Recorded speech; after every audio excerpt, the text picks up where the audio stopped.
बच्चों, आज कक्षा 10 के लिए हम समांतर श्रेणी के बारे में बताने जा रहे हैं। समांतर श्रेणी क्या है? आपके बुक का ये अध्याय 5 है ये। तो सबसे पहले आप ये समझिए समांतर श्रेणी होती क्या है, हम किसे कहते हैं समांतर श्रेणी। तो कोई भी ऐसी श्रेणी, कुछ ऐसे पद जहाँ पर किन्हीं भी दो क्रमागत पदों के बीच का अंतर हर जगह सेम हो, वो कहलाती समांतर श्रेणी। जैसे अगर कुछ पद आपके दिए गए हैं 3, 6, 9, 12 स्टार, तो यहाँ पर क्या है, किन्हीं भी दो पदों के बीच का अंतर, क्रमागत पदों का, ध्यान दीजिएगा। यानी कि अगर पहले और दूसरे पद का अंतर देखेंगे तो क्या मिलेगा 3। 6 और 9 इनके बीच का डिफरेंस भी कितना है? 3 है। 9 और 12 ये भी 3 है। तो जब दो क्रमागत पदों का अंतर हर जगह सेम मिलता है तो वो होती है समांतर श्रेणी। क्लियर? तो समांतर श्रेणी में और क्या क्या होते हैं, किन किन टर्म्स को हम याद रखेंगे। जैसे कि श्रेणी लिख दिया हमने 2, 4, 6, 8, 10, बस ठीक है। अब इस श्रेणी में आपके कुल 5 पद हैं केवल, और ये समांतर श्रेणी है। क्यों समांतर श्रेणी है? क्योंकि यहाँ भी प्रत्येक क्रमागत पदों के बीच का अंतर सेम है, जो कि 2 है। तो जो सबसे पहला पद होता है उससे हम शो करते हैं ए से। प्रथम पद ये आपका होता है ए, ठीक। और क्रमागत पदों के बीच का अंतर जो होता है उसे बोलते हैं सर्वांतर, इसे शो करते हैं डी से। सर्वांतर ये आपका होता है डी, ठीक। और कुल जितने पद होते हैं, यहाँ पर 5 पद है, तो वो होती पदों की संख्या, पदों की संख्या, इसे हम शो करते हैं एन से। क्लियर? अब जैसे यहाँ पे क्या है, तीसरा पद आपका 6 है, ठीक है, चौथा पद आपका 8 है, ऐसे और भी होंगे, ठीक है। तो जिस पद का जो होता है इसे बोलते हैं क्या, टी एन। जिस पद को शो करते हैं टी एन, ये होते हैं पद हमारे, जिस पद की बात होती हो। और जब सभी पदों का योगफल निकालते हैं उसे शो करते हैं एस एन से। अब आगे बता रहे हैं कि कैसे क्या हम सवाल को हल करते हैं।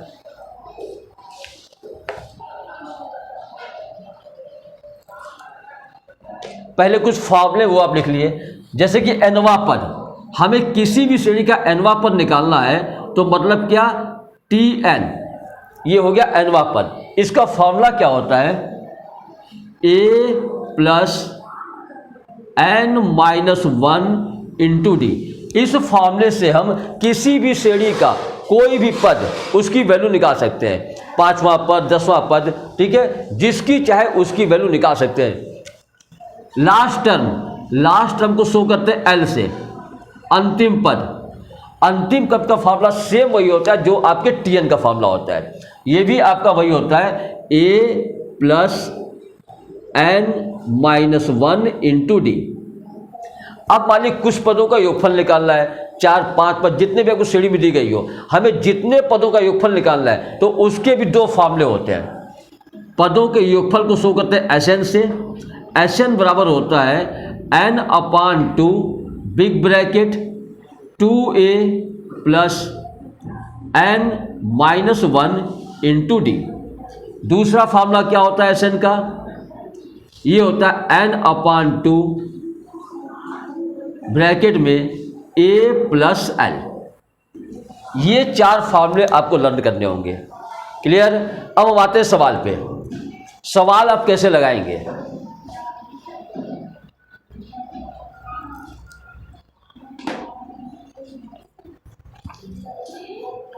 5.1 का 5A में पहले क्वेश्चन में आपको 4 क्वेश्चन दिए गए हैं, तो पहले के आधार पे बाकी आप तीनों कर लेंगे। पहला मैं बता रहा हूं, सिंपल सा ही है। 5A पहले का पहला, आपको श्रेणी दी गई है 3, 1, -1, -3 डैश डैश, यानी आगे और भी बहुत से पद हैं। इस सवाल में पूछा गया क्या है कि प्रथम पद तथा सर्वांतर लिखिए। प्रथम पद और सर्वांतर बताना है हमें। तो किसी भी श्रेणी का जो पहला पद होता है प्रथम पद होता है, ये तो पता ही है आपको, बताया था भी हमने। तो प्रथम पद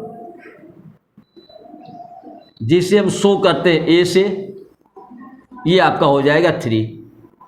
सर्वांतर इसे हम शो करते हैं डी से, ये क्या हो जाएगा, किसी भी पद में से उसके ठीक पहले वाले पद को घटाएंगे। अगर हम 1 लेते हैं तो 1 में से 3 घटा देंगे, अगर हम -1 लेते हैं तो इसमें से 1 घटा देंगे, अगर -3 लेते हैं तो इसमें से -1 घटा देंगे। किसी भी पद में से उसके पहले वाले पद को घटाइए। तो 1 - 3 क्या हो जाएगा, -2। ये हो गया इसका सर्वांतर, पहला पद और सर्वांतर। इसी तरह इसमें 4 क्वेश्चन दिए गए, इसके आधार पर बाकी तीनों आप खुद से करेंगे। अब आइए दूसरे पर। दूसरे में आपके कई क्वेश्चन दिए गए हैं, कुल क्वेश्चन आपके दिए गए हैं इसमें कुल 15 क्वेश्चन है इसमें, 15 क्वेश्चन। पहला क्वेश्चन देखिए, पूछ क्या रहा है इसमें, निम्नलिखित में कौन कौन समांतर श्रेणी है, यदि कोई समांतर श्रेणी है तो इसका सर्वांतर ज्ञात कीजिए और इसके 3 और पद लिखिए। ठीक है, तो पहली श्रेणी आपको क्या दी गई है,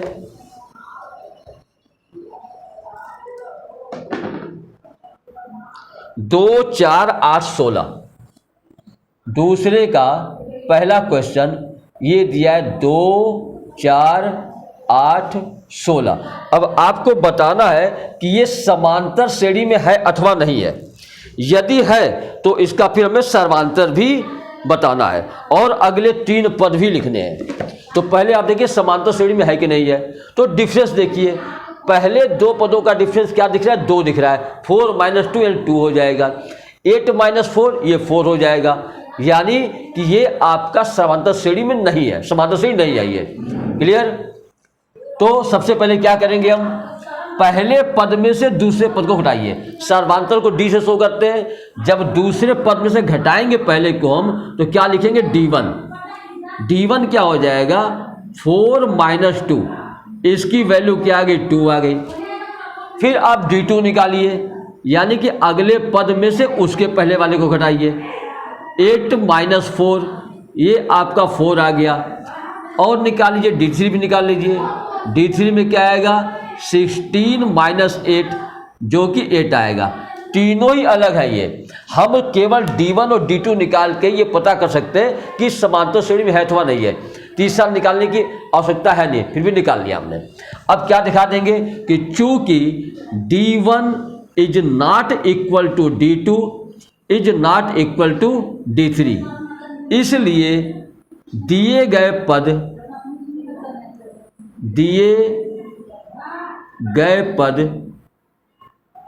समांतर श्रेणी में नहीं है। क्लियर। इस प्रकार हम पता करते हैं कि समांतर श्रेणी में है अथवा नहीं है। अब एक वो बताते हैं जो समांतर श्रेणी में हो। ठीक है, तो आप देखिए क्वेश्चन नंबर 2 ही देखिए, दूसरे का दूसरा।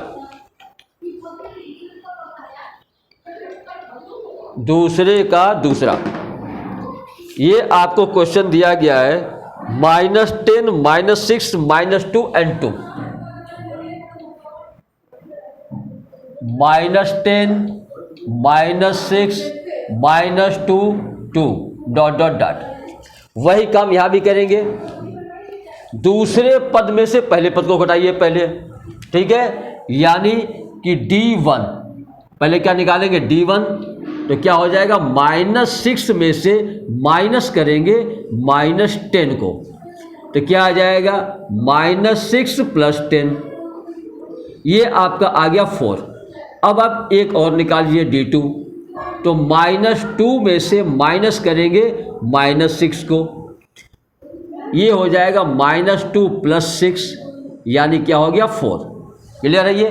तो अब यहाँ पे D1 और D2 बराबर आ गए, यानी कि समांतर श्रेणी में। हम चाहे तो तीसरा भी अंतर निकाल सकते हैं। ठीक है, मगर इतने से क्लियर हो जाएगा कि समांतर श्रेणी में है अथवा नहीं है। तो यहाँ पे क्या लिखेंगे, चूंकि D1 is equal to D2, इसलिए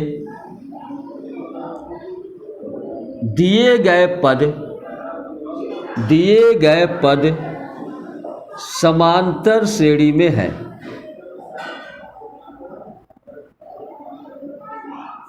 अब पूछा गया इसमें कि यदि समांतर श्रेणी में है तो इनका सर्वांतर पता कीजिए, जो कि ऑलरेडी हम पता कर चुके हैं, जो कि 4 है। ठीक है, तो सर्वांतर क्या हो जाएगा, D = 4। यहाँ लिख के दिखा जाएगा सर्वांतर को D से शो करते हैं, क्या हो जाएगा 4। फिर कह रहा है कि अगले 3 पद और पता कीजिए। अभी यहाँ पे 1 2 3 4 पद पता है मुझे, यानी कि 5वां पता करना है, 6ठा पता करना है और 7वां, कुल 3 पद आपको और पता करने हैं। तो होता क्या है, जब आप 5वां पद पता करेंगे T5, ठीक है, तो हमें T1 T2 T3 T4 पता है। जो भी पद पता करना है उसके पहले वाले पद में D को प्लस कर देते हैं, यानी T5 निकालना है तो हम क्या करेंगे, T4 में प्लस कर देंगे सर्वांतर यानी D को। T4 मुझे पता है क्या है, 2 है, सर्वांतर क्या है, 4 है, तो 2 + 4 = 6, T5 आ गया। अब हमें 6ठा पद पता करना है, तो 6ठे पद के लिए T6 निकालेंगे। तो अब इसमें क्या करेंगे, T5 में हम जोड़ देंगे D को। T5 निकाल चुके हैं, 6 है, ये 6 हो गया, 6 में प्लस करेंगे D यानी 4, तो क्या हो गया ये 10। अब अगला पद एक और पता करना है, यानी 7वां, ये हो जाएगा T7, तो इसे क्या लिखेंगे, T6 + D। T6 निकाल चुके हैं, 10 है, और D कितना है, 4, तो कितना हो जाएगा 14। इस प्रकार अगले 3 पद हमने पता कर लिए। तो अब इससे संबंधित दूसरे क्वेश्चन में सब इसी प्रकार के क्वेश्चन है, आप उनको लगाइए, और कोई भी दिक्कत हो तो मुझे कमेंट बॉक्स में आके आप मुझसे कोई भी आप राय लीजिए, उसके बारे में पूछिए। ठीक है, और अगर आपको मेरा ये वीडियो पसंद आए तो आप इसे सब्सक्राइब और लाइक अवश्य करें, और कोई भी कमेंट भेजें जरूर मुझे।